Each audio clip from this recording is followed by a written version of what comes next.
Bismillahirrahmanirrahim. This is Nadir Maksi, and I welcome my audience to Canvas TV like always. And before introducing my worthy panelist for today's discussion, I would like to make the audience understand that why we have chosen this topic and how we will address the issues which you are facing in your personal life related to this topic.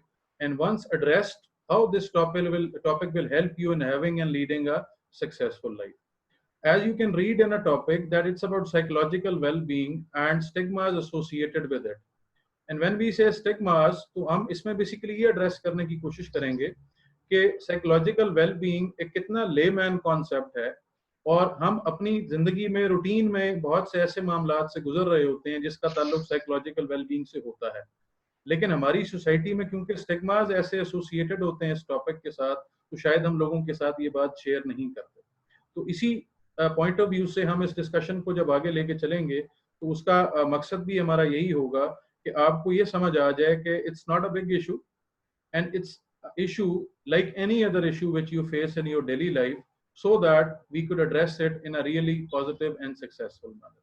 So in today's discussion we have Mr. Faraz Bilal, who is an MBBS doctor by profession, and along with that he is the CEO of the Physio Network, which is a network of its own kind, especially for the people of Multan. And he has been facilitating people of Multan related to different physical and psychological issues faced. And definitely he is an authority on the topic which we are supposed to talk about today.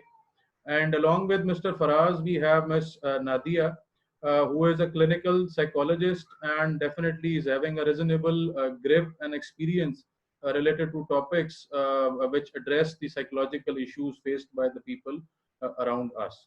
So to start briefly with this topic, I would like to move towards Mr. Faraz Bilal, and I would like him to tell our audience that what actually mental health is, and if we are supposed to define mental health, then how can we make people understand that it is not an alien issue. You are not supposed to be suffering from a psychological disorder to fall in this category, and you can still be suffering from a mental problem, and you need to just understand that yes, you are. Ji Fraz. Thank you very much and Bismillahirrahmanirrahim. First of all, sir, आपका जो है बहुत ज़्यादा जो है शुक्रिया अदा करना चाहूँगा because in this situation जो आपने ये एक सीरीज जो है payback series जो इस canvas platform पे create की है, I think it's a wonderful thing क्योंकि मैं समझता हूँ कि जिस तरह आपके टॉपिक में साइकोलॉजिकल वेलबींग और स्टिग्मा की एक जो है वो खास तौर पे इसको फोकस किया गया है, तो बहुत सारी चीज़ें इस तरह की हैं जो कि एक कॉमन पर्सन के लिए जो कि एक मेडिकल प्रोफेशनल नहीं है, उसको उन चीज़ों से बहुत ज़्यादा जो है वो स्टिग्मास भी हैं और बहुत ज़्यादा जो है वो कन्फ्यूजन्स भी हैं। हम अगर बात कर लें जिस तरह आपने वर्ड यूज़ किया अभी मेंटल का, तो हालांकि मेंटल जो है वो एक डिक्शनरी का वर्ड है, लेकिन हमारे यहाँ पे ट्रेडिशंस में या कल्चर में वो हमारे इस तरह से इन्फिल्ट्रेट हो चुका है कि हमें लगता है कि जब मेंटल का वर्ड यूज होता है तो वो इटसेल्फ जो है वो एक स्टिग्मा है। तो हम कोशिश करते हैं कि साइकोलॉजिकल हेल्थ का नाम हम यूज करें रेदर देन मेंटल हेल्थ की, क्योंकि मेंटल हेल्थ अनफॉर्चुनेटली जो है वो उसके बेसिक कॉन्सेप्ट को हटा के जो है वो हमने उसको स्टिग्मा की तरफ ले हैं। देखिए बॉडी में जो है वो अगर हम बात करें तो एक हमारी जो है फिजिकल हेल्थ होती है, जो हम फिजिकली हमारी स्ट्रेंथ है, हमारी एंड्योरेंस है, जो कि एक जो है डेफिनेटली एक बहुत ही मेजर रोल प्ले करती है। लेकिन अगर हम मेंटल हेल्थ की बात करें तो इवेंचुअली मेंटल हेल्थ जो है वो फिजिकल हेल्थ से भी ज्यादा जो है रोल प्ले करती है। The other day I was reading a statement and उसमें बताया गया कि there are only two stronger forces in this world and one is brawn and the other one is brain. तो brawn definitely जो है वो physical health को कहते हैं and brain means mental health and उसका second part जो है वो ये था कि at the end brain is always superior to brawn. तो दैट मीन्स कि मेंटल हेल्थ की जो इम्पोर्टेंस है वो डेफिनेटली इसमें कोई डाउट नहीं है कि that is very very very much important then our physical health, क्योंकि जो हमारी फिजिकल हेल्थ है उसकी बेस लाइन जो है हमारी थिंकिंग के साथ जो है वो कनेक्ट होती है, एंड अगर हमारी मेंटल हेल्थ अफेक्टेड है तो उसका डायरेक्ट इफेक्ट जो है हमारी जो है फिजिकल हेल्थ पर आता है। तो मेंटल हेल्थ को मैंने बड़े ही जो है वो एक लेमैन अंदाज में जो है बयान किया है कि अगर जो है हमारी ह्यूमन बॉडी में जो है दो किस्म की ताकतें हैं, एक जो है आपकी पावर और फिजिकल जो है फोर्स है, तो दूसरी आपकी जो है मेंटल जो है वो फोर्स या मेंटल हेल्थ है। और जो है दैट इज ट्रू कि this word is being treated mostly as जो है ट्रॉमा और as stigma, and that is a totally I think wrong thing to take it. जी सर। अच्छा, इसमें first of all for the audience, मेरा ख्याल है मिस नादिया का कोई नेटवर्क का इशू है, तो she will be joining us shortly, but I still would like to continue with the discussion. तो जैसे फराज बता रहे हैं कि definitely we don't take it as seriously as we take other problems which we are suffering from.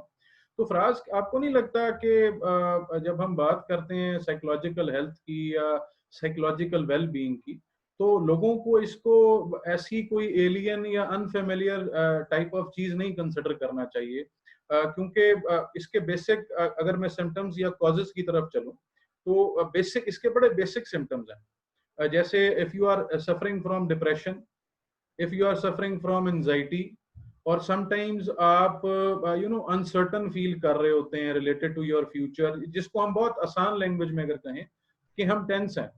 हर कोई daily basis पे ये कहता है कि I am feeling tense, I am exactly. Uncertain about uncertain about my future.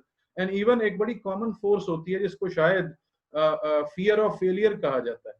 अब fear of failure सब में exist करता है, लेकिन कुछ लोगों को वो एनगल्फ इस तरह कर लेता है कि वो लीड कर जाते हैं डिप्रेशन की तरफ। तो मैं ये चाहूंगा कि आप थोड़ा सा ऑडियंस को ये बताएं कि ये जो बेसिक बेसिक सिम्टम्स जिनका मैंने जिक्र किया है, ये तमाम लोगों में अगर पाए जाते हैं तो इसका इनडायरेक्टली यही मतलब है कि they also might be suffering from a psychological issue which actually needs to be addressed. जी।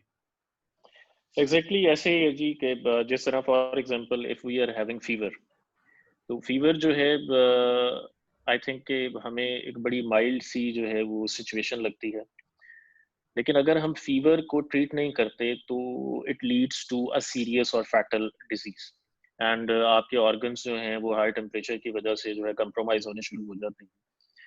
तो इसी तरीके से जो है मेंटल इश्यूज भी जो है मोस्टली वो बहुत ही लाइट से इश्यूज होते हैं और एड्रेसेबल होते हैं।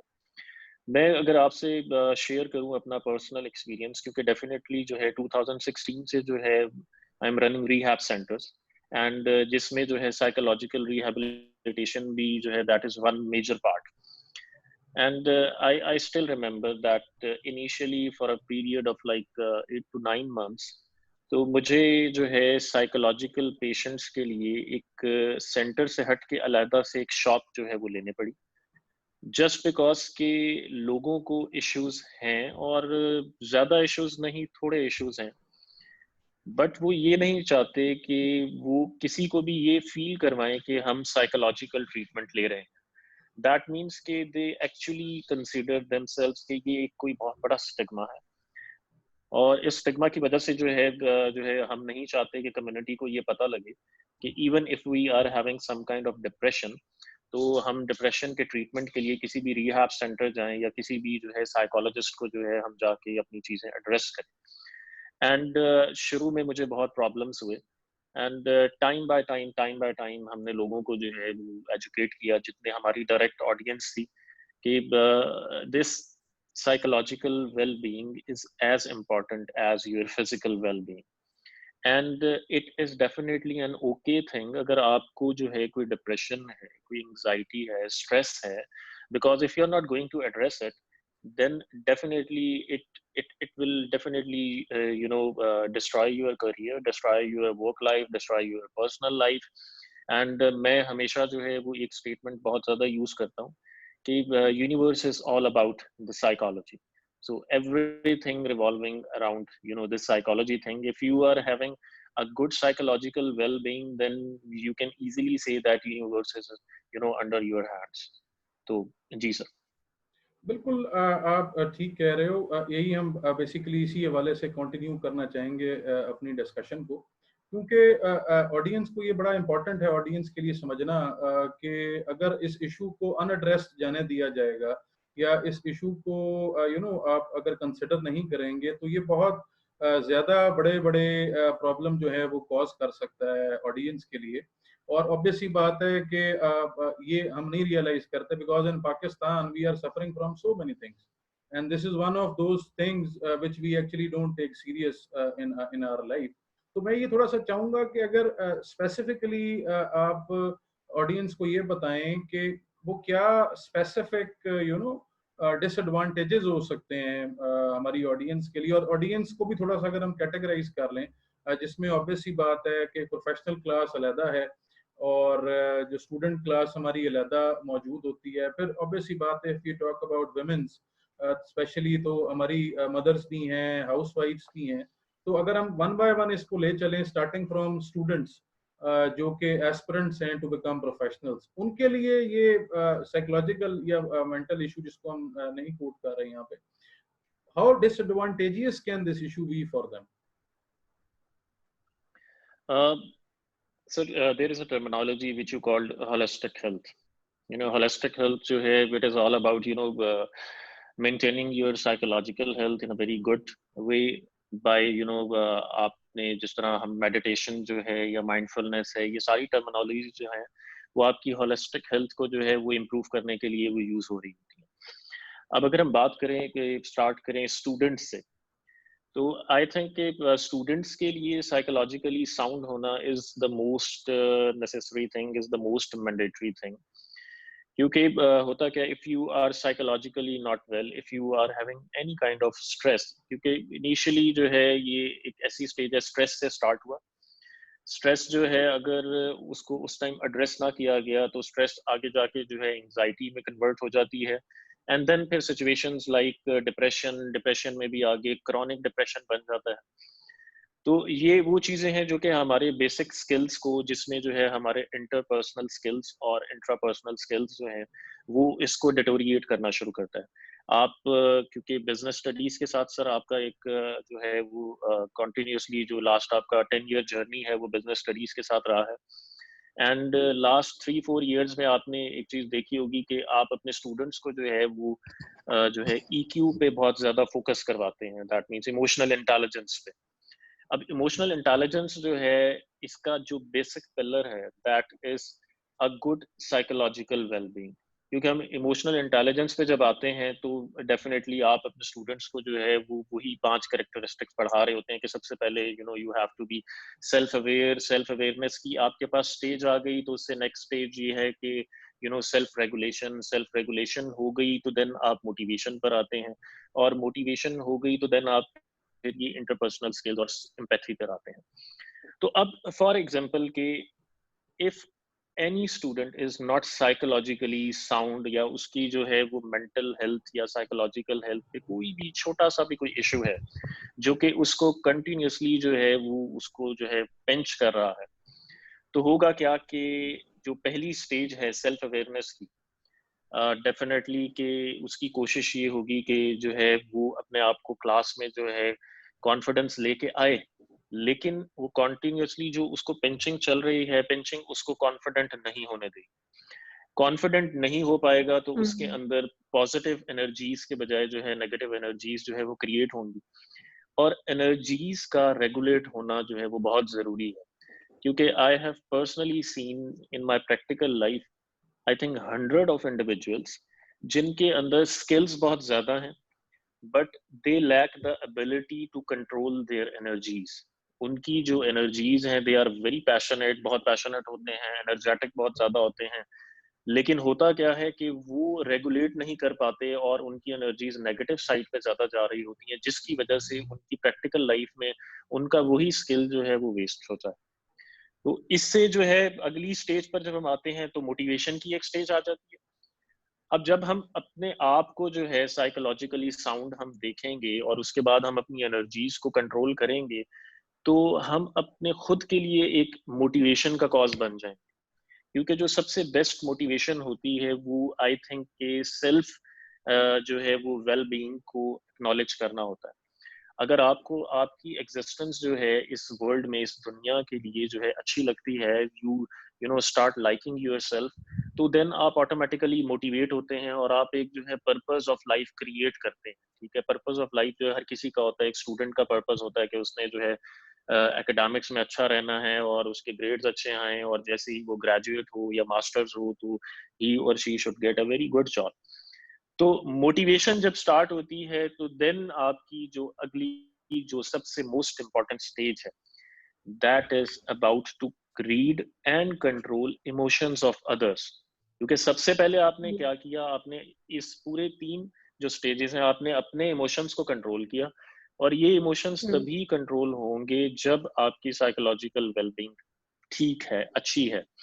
अब आपने इन 3 स्टेजेस को जो है क्रॉस कर लिया। अब अगली स्टेज जो है वो दूसरों के इमोशंस को रीड करना, और रीड करते हुए उन इमोशंस को उसी हिसाब से जो है आपने कंट्रोल करना, या आप कहेंगे कि इंटरवीन करना। बिकॉज जो है EQ इज एवरीथिंग। IQ का कॉन्सेप्ट जो है 1999 के बाद खत्म हो चुका था। एवरीवन जो talks about now EQ, emotional intelligence जो है वो that is everything. I think whether you are a student, whether you are a practical individual, are whether you are a family person, हर जगह पे if you are not able to judge or read the emotion of other person जो आपके सामने खड़ा हुआ है, तो then I don't think कि आप उसको एक स्मूथ या आप एक उसको अच्छा एक्सपीरियंस दे सकते हैं। इन सब के बाद जो है जब आपने दूसरे के इमोशन को रीड कर लिया, आपने उसके इमोशन को समझ लिया, तो लास्ट स्टेज आती है इंटरपर्सनल स्किल्स। एंड हम सब जानते हैं, आप स्टूडेंट हैं या आप जो है एक बिजनेसमैन हैं या फिर आप एक जॉब होल्डर हैं या फिर आप जो है वो एक फैमिली पर्सन है, if you are not having any kind of social skills और इंटरपर्सनल स्किल्स, देन आपकी दुनिया जो है वो एक बड़ी ही महदूद हो जाती है। और महदूद दुनिया जो है ये एक ऐसा विशियस साइकिल है, ये दोबारा फिर आपकी साइकोलॉजिकल वेलबींग को डिस्टर्ब कर देता है, डिटोरिएट कर देता है। आप जब भी अकेले होते हैं तो आप डेफिनेट सी बात है जो डाउन फील करते हैं, जब डाउन फील करते हैं फिर डिप्रेशन होती है, आपको स्ट्रेस होता है, एंग्जाइटी होती है। तो स्टूडेंट्स के लिए जो है psychological wellbeing is very very very much important. And उसको इमोशनल इंटेलिजेंस के साथ मैंने कनेक्ट किया, and I think that is equally applicable to even the persons who are doing jobs as well and other things as well. बिल्कुल फराज, आपने बड़ा informative हमारे साथ आइडिया शेयर किया, और ये बिल्कुल हकीकत है। हमारे यंगस्टर्स को, हमारे स्टूडेंट्स को ये समझना पड़ेगा, और जैसे कि हम डेली बेसिस पे कोशिश भी करते हैं कि in order to be successful in a professional life they have to be technically sound. इस पर कोई शक नहीं है कि आपको टेक्निकली साउंड होना है, लेकिन टेक्निकली साउंड होने के साथ साथ अगर आप इंटरपर्सनली साउंड नहीं है, अगर आप साइकोलॉजिकली साउंड नहीं है, and again minded when we say psychologically sound होना, तो कोई हम ऐसी नॉस्टैल्जिक या मायूब बात नहीं कर रहे। आप ऑब्वियस ही बात है, अगर बहुत शल में चले जाएंगे, आप प्रेशर बर्दाश्त नहीं कर सकते। लेकिन कोई जॉब आज के दौर में तो ऐसी है ही नहीं जो प्रेशर जिसमें नहीं होगा, and same is the case with the personal life. So all you need to do along with to be technically sound, you need to be emotionally and interpersonally sound. मैं यही आइडिया लेके जाऊंगा miss Nadia की तरफ। Miss, हम यही discussion कर रहे थे कि स्टूडेंट्स के लिए मेंटल हेल्थ और साइकोलॉजिकल वेलबींग कितनी इंपॉर्टेंट है। तो मैं यही बात आपकी तरफ लाऊंगा। काइंडली हमारे लिए ये डिफाइन करें कि मेंटल हेल्थ और इमोशनल वेलबींग, ये दोनों आपस में, इनमें डिफरेंस क्या है और ये इंटरकनेक्टेड कैसे हैं? जी, थैंक यू नादिर साहब। अच्छा, मेंटल हेल्थ और इमोशनल वेलबींग आप कह लें कि जैसे अभी फराज साहब ने बात की कि IQ और EQ में जो डिफरेंस है वही मेंटल हेल्थ और इमोशनल वेलबींग में डिफरेंस है, उतना ही डिफरेंस है जितना IQ और EQ में आता है। मेंटल हेल्थ में हमारे पास बेसिकली 2 चीज़ें प्रोमिनेंट आ जाती हैं, जिसमें ये होता है कि एक साइकोसिस होता है और एक न्यूरोसिस होता है। साइकोसिस जो है वो डिसऑर्डर्स हैं जिनको हम मतलब डायग्नोज करते हैं उन लोगों की जिनकी कॉग्निशन काम नहीं करती, कॉग्निशन इंटैक्ट नहीं होती, जिनको आप सही तौर पे कह सकते हैं कि उनको इनसाइट नहीं है, उनकी इनसाइट अफेक्टेड है। लेकिन जो न्यूरोसिस है, न्यूरोसिस हमारी डेली रूटीन में डेवलप हो रहे होते हैं।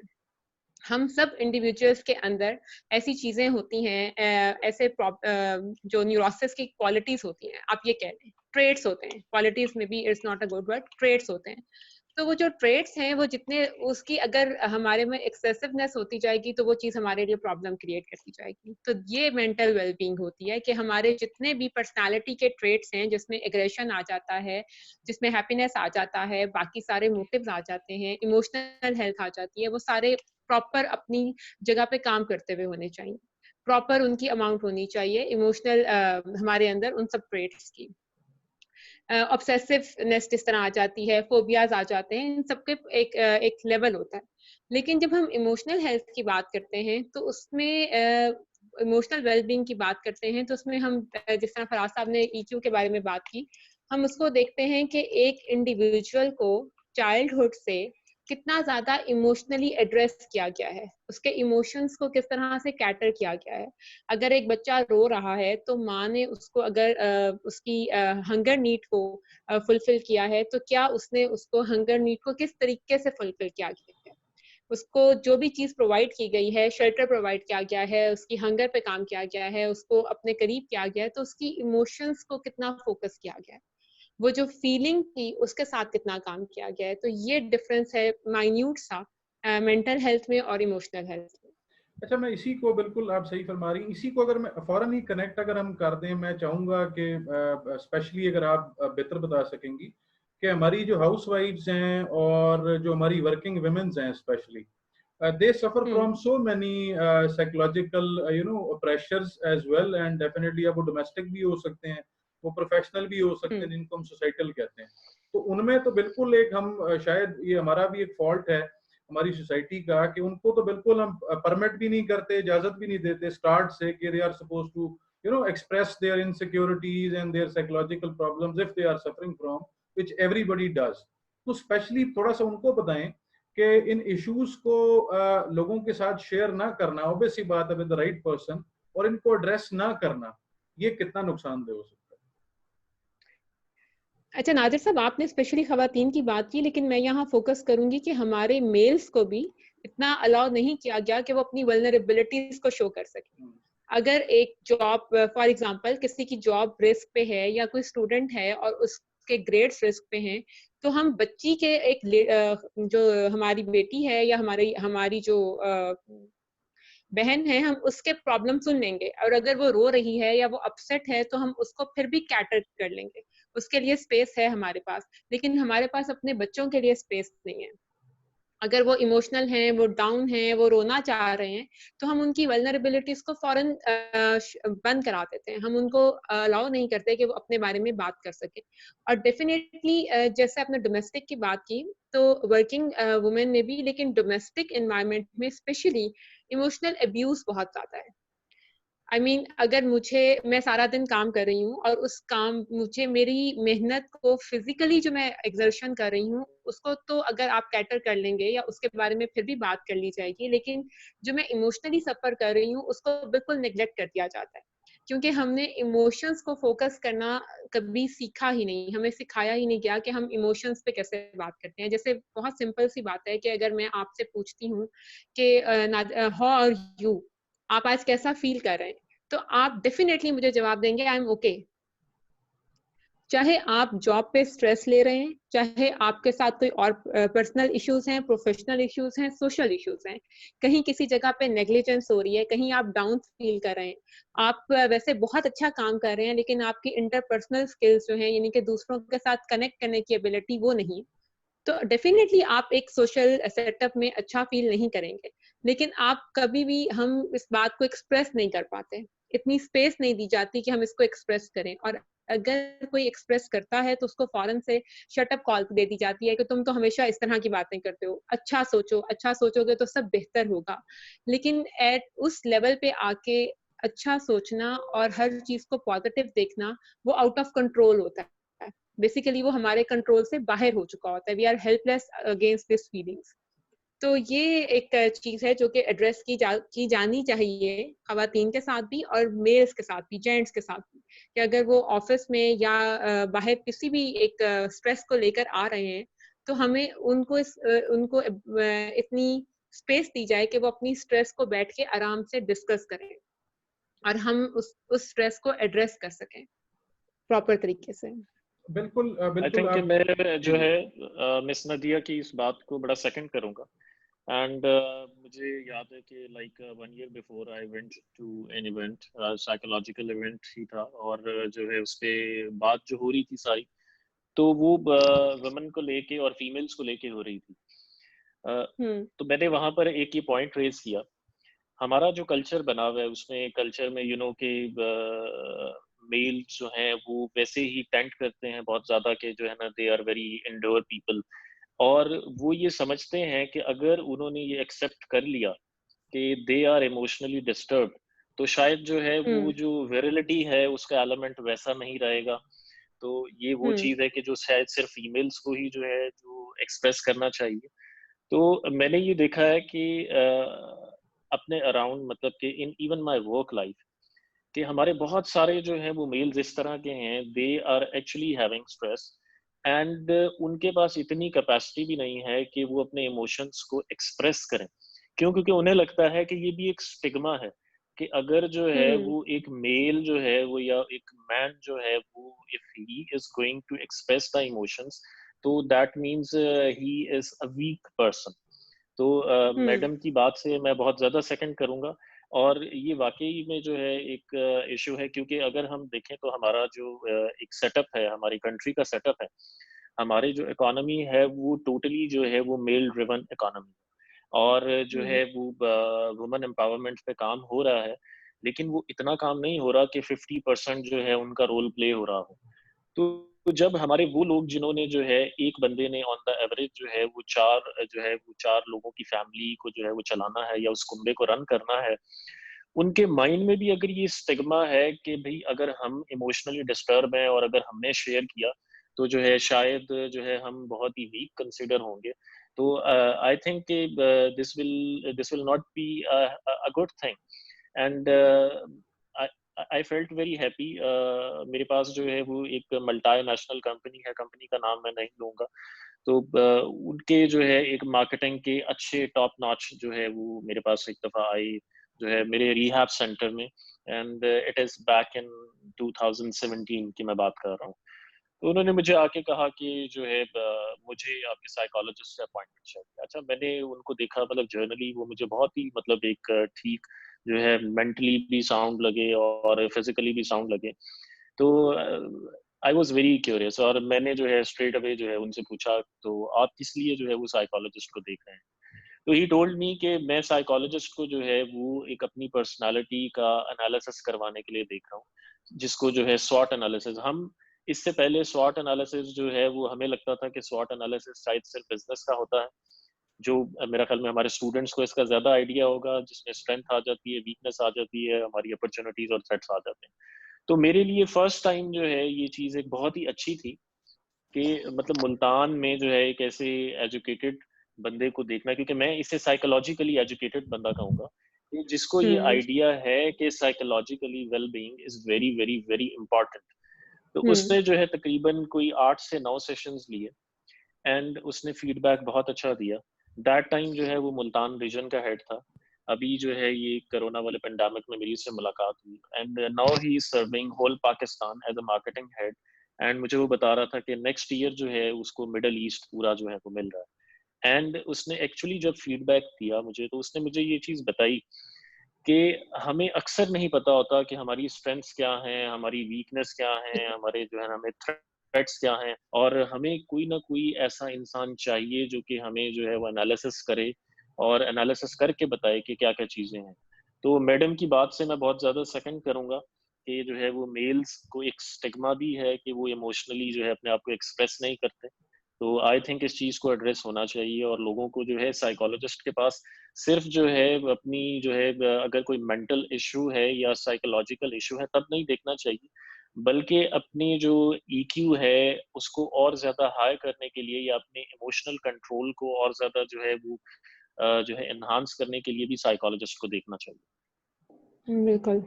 बिल्कुल फराज, आप ठीक कह रहे हो। वही आपकी बात से एग्री करते हुए और मैडम की बात से एग्री करते हुए, इनफैक्ट अगर आप स्पोर्ट्स में भी देखें और बहुत सारे और प्रोफेशंस में भी देखें, इंटरनेशनली जितनी भी स्पोर्ट्स की टीमें होती हैं, चाहे फुटबॉल की बात कर लें, आप गोल्फ की बात कर लें, क्रिकेट की बात कर लें, they use to have a proper psychologist with them, क्योंकि आप if you don't score in a one match, ठीक है, यू गो साइकोलॉजिकली डाउन। अब होता ये है कि जब साइकोलॉजिकल प्रेशर में इंसान आ जाता है, अब वो चाहे एक डोमेस्टिक एतबार से काम करने वाला इंसान हो, फिर वो चाहे स्टूडेंट हो, चाहे वो प्रोफेशनल हो, तो लोगों को ये, हमारी ऑडियंस को ये समझना पड़ेगा कि if you are not emotionally fine, अगर आप इमोशनली अपने आप को ठीक महसूस नहीं कर रहे, यानी कि स्ट्रेस्ड हैं, डिप्रेशन का शिकार हैं, तो जो आपके स्किल हैं, जो कि नेचुरली आप में मौजूद हैं, जो आपकी सीवी में भी मौजूद होते हैं बाज दफा, उनका भी आप भरपूर तरीके से इस्तेमाल शायद नहीं कर पाएंगे, आप नहीं उनको कर पाएंगे, उस तरह नहीं Very true. रिफ्लेक्ट कर पाएंगे जैसा आपको असल में करना चाहिए था। तो बिल्कुल agreeing with both of you 100% के वी नीड टू अंडरस्टैंड कि ये साइकोलॉजिकल डिसेबिलिटी भी शायद मैं वर्ड नहीं यूज करना चाहिए, ये psychological problem can take even your strengths away from you if not addressed timely. और इसी बात को मैं Exactly. आगे लेके चलूंगा और मैडम की तरफ दोबारा आऊंगा। वो जिस तरह कहते हैं ना कि स्ट्रांग होना या स्ट्रांग होना अपने आप को पोर्ट्रे करना बड़ा नुकसानदेह है। जैसे nobody बिल्कुल। asks how you are feeling basically and a man can never cry in our society apparently। और ये एक बेसिक स्टिग्मा की तरफ मैं डिस्कशन को लेके चलने की कोशिश करूंगा कि लोग क्या कहेंगे। जैसे कि अभी हमने कहा कि nobody agrees और at least not in public कि हम डिप्रेशन का शिकार हैं, हम अकेले में रोते हैं, या हम किसी सिचुएशन इस किस्म का कोई मामला है। तो आपसे मैडम मेरा ये सवाल है कि बीइंग अ प्रोफेशनल, कि आप कितना ट्रेंड देखती हैं, क्या ट्रेंड चेंज हो रहा है, क्या लोग अभी भी साइकोलॉजिस्ट के पास आना प्रेफर कर रहे हैं इन प्रॉब्लम्स के हवाले से, जैसे फराज कह रहे हैं? हाँ जी, नादिर साहब देखें, ट्रेंड डेफिनेटली चेंज हो रहा है। मतलब अगर रेशो पहले 25% थी तो अब मेरा ख्याल है 30-40% तक जाती जा रही है, स्पेशली इन मुल्तान सिटी, क्योंकि मेरा थोड़ा सा एक्सपीरियंस रहा है पहले इस्लामाबाद में काम करने का और अब मुल्तान में काम करने का। तो डेफिनेटली इस्लामाबाद में ये रेशो बहुत हाई था मुल्तान की निस्बत, लेकिन अब ग्रेजुअली मैं देख रही हूँ कि लोग आना शुरू हो रहे हैं। लेकिन जिस तरह आपने भी स्टिग्मा की बात की, स्टिग्मा बहुत स्ट्रॉन्ग अटैच है। अच्छा, एक तो जो मेरे पास आ रहा है उसके अपने लिए उसने अपना एक सेल्फ जजमेंट है कि अगर मैं एक साइकोलॉजिस्ट के पास जा रहा हूँ तो इसका मतलब है कि मैं खुदा मेंटली डिसेबल हूँ, पागल हूँ, इसलिए मुझे साइकोलॉजिस्ट की जरूरत है। लेकिन दूसरी तरफ हम एज ए सोसाइटी बहुत स्ट्रॉन्ग स्टिग्मा दे रहे हैं, बहुत स्ट्रॉन्ग जजमेंट दे रहे हैं, जैसे बहुत डेफिनेट देखा जाता है कि अगर आप अक्सर सुनते भी होंगे, अगर आप मतलब जैसे स्टूडेंट में भी, कि अगर कोई लो है, थोड़ा सा जल्दी इमोशनल हो जाता है, अपसेट हो जाता है, डाउन फील करता है, तो हम लोग उसको कहते हैं तुम इतने वीक हो। हमने वीकनेस को एक जजमेंट बना दिया है कि तुम इतने वीक हो कि तुम अपने इमोशंस को कंट्रोल नहीं कर सकते, यार तुम तो बहुत कमजोर हो। वो जो वीकनेस का एक जजमेंट है वो लोगों को अलाउ नहीं करता कि लोग इसके बारे में बात करें कि वो कैसा फील कर रहे हैं। सेकेंडली, हमने फेथ को एक बहुत स्ट्रॉन्ग जजमेंट बना दिया है कि जो भी इंसान अगर डिप्रेशन में जा रहा है, अगर वो एंजाइटी उसके अंदर है, या अगर नेगेटिव थिंकिंग आ रही है, तो इसका मतलब है कि वो फेथ में स्ट्रॉन्ग नहीं है, he don't have very good faith in religion, in उसका स्पिरिचुअलिटी उसकी बहुत वीक है, इसलिए वो जो है बहुत ज्यादा चीजों को कॉन्शियस हो रहा है और चीजों को नेगेटिवली ले रहा है।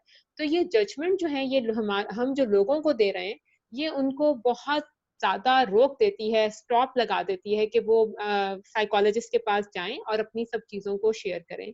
इसके अलावा डेफिनेटली लोग क्या कहेंगे, वल्नरेबिलिटी के, बीइंग अ मेल और बीइंग अ फीमेल, मैं इतना वल्नरेबल हूँ, इतना मतलब मैं I can not control my emotional health, I can not control my emotions, और मेरे इमोशंस का इतना आउटबर्स्ट है कि वो मुझ पे हावी हो जाते हैं।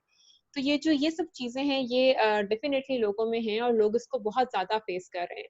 लेकिन अब जब लोग मेरे पास आते हैं तो वो नहीं चाहते कि सोसाइटी में इर्द गिर्द किसी को भी पता लगे कि वो लोग जो हैं वो एक साइकोलॉजिस्ट के पास जा रहे हैं। तो डेफिनेटली वो अपनी कॉन्फिडेंशियलिटी जो है वो बहुत ज्यादा रजिस्टर करवाते हैं मेरे पास आके। अभी भी सुबह मैंने एक क्लाइंट को देखा था, और she was 18 years old girl, और वो थी जो अपने पेरेंट्स को कहने वाली थी कि I am not feeling well, तो मुझे आप साइकोलॉजिस्ट के पास ले जाएं, और शी रियली नीडेड हेल्प। और जब मैंने उसकी मदर को बताया कि she definitely need 5 to 6 sessions और वो उनको लेकर आना होगा, तो अभी थोड़ी देर पहले शी जस्ट मैसेज मी कि मेरी अम्मा कह रही हैं कि अगर तुम्हारी भाभी को पता लग जाएगा तो क्या होगा? मैं भाई भाभी से छुप के लेके गई थी और मैं हर टाइम नहीं लेके जा सकती, तो I am sorry I can not come for the sessions. तो इस तरह के लोग भी हैं, और वो लोग भी हैं जो पब्लिकली एड्रेस करते हैं अपने इश्यूज को कि ठीक है हमें प्रॉब्लम है, और वो इस जजमेंट जो लोगों की तरफ से आ रही है उन्होंने इसको कोप अप करना सीख लिया है। वो जजमेंट उनको बहुत ज़्यादा अफेक्ट नहीं करती। सेल्फ जजमेंट को भी उन्होंने एड्रेस कर लिया है, और लोगों की जजमेंट को भी वो एड्रेस कर पा रहे हैं। और वो जब आ रहे हैं तो वो लोगों को भी रेफर करते हैं, और जैसे भी फराज साहब ने एक एग्जांपल दी कि वो खुद आए और उन्होंने बाद में ये महसूस किया कि that was very healthy for him. तो वो कुछ ऐसे लोग भी हैं जो आते हैं और वो आके लोगों को, बाकी लोगों को भी बताते हैं कि हम जा रहे हैं तो आप भी जा सकते हैं। लेकिन डेफिनेटली लेवल अभी कम है उन लोगों का जो कि मेंटल हेल्थ या फिर इमोशनल हेल्थ के लिए, इमोशनल वेलबींग के लिए प्रोसेस कर रहे हैं।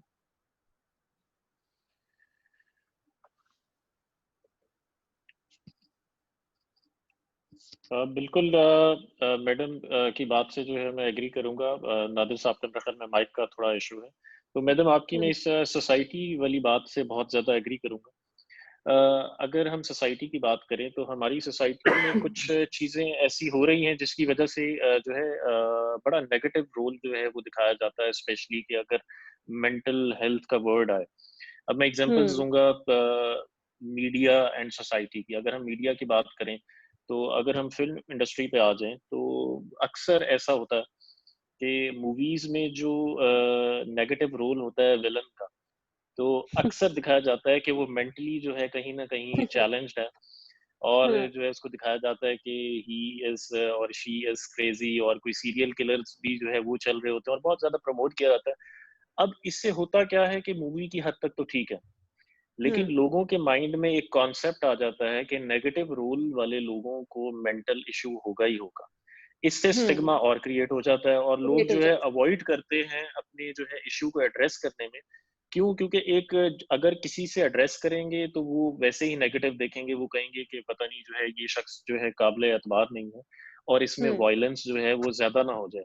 जबकि मैं समझता हूँ कि वायलेंस का एलिमेंट तब ज्यादा होता है जब आप किसी शख्स को जो है एक तो नेगेटिव देखना शुरू करते हैं, और आप उसके साथ जो है एक सोशली जो आपको चीजें जो है रवाबित रखने चाहिए थे, आप उनको पॉज कर दें सिर्फ इस बेस पे कि क्योंकि इसको मेंटल इश्यू है तो इससे दूर रहो। तो उस सिचुएशन में बल्कि शायद जो है वायलेंस ज्यादा हो सकती है। तो सोसाइटी का कुछ हद तक रूल ऐसा जा रहा है कि जो है वो हमें बताया जाता है कि जो नेगेटिव लोग हैं उनमें मेंटल जो है इश्यूज होने ही होने। और ज़्यादा है। मैंने अभी शुरू में भी जो है मैंने नादिर साहब को भी ये चीज जो है वो डिस्क्राइब की when we were discussing about mental health, कि इट इज वेरी सिंपल कि अगर जो है हमें कोई इन्फेक्शन हो गया है उसके लिए हम एंटीबायोटिक लेते हैं, और हमें पता है अगर हम एंटीबायोटिक नहीं लेंगे तो जो है हमारी फिजिकल हेल्थ बहुत ज्यादा डिस्टर्ब हो जाएगी। तो इसी तरह मेंटल हमारी जो हेल्थ है वो भी वैसे ही इम्पोर्टेंट है। अगर उसको कोई छोटे मोटे इश्यूज हुए हैं तो those should be addressed. Sir. Thank you, Faraz and Madam. We are about to take a break of 1 minute for my audience. अभी तक हमने ये डिस्कस किया कि मेंटल हेल्थ या इमोशनल प्रॉब्लम जो है उसको आपने डिफाइन कैसे करना है, इसके कॉजेज क्या हो सकते हैं जिनको आप सिम्टम्स भी कहते हैं, और हम ये एड्रेस करने की कोशिश कर रहे हैं कि इसके डिसएडवांटेजेस कितने इंटेंसिटी के हो सकते हैं for a professional, for a student and for house hold, you know, women specially अगर हम बात करें। और साथ ही हमने जिक्र किया स्टिग्मास का। तो हम इंशाल्लाह इसी डिस्कशन को कंटिन्यू करते हैं। आपसे रिक्वेस्ट है टू प्लीज स्टे ट्यून ताकि आप और इससे थोड़ा सा सीख सकें। Thank you very much.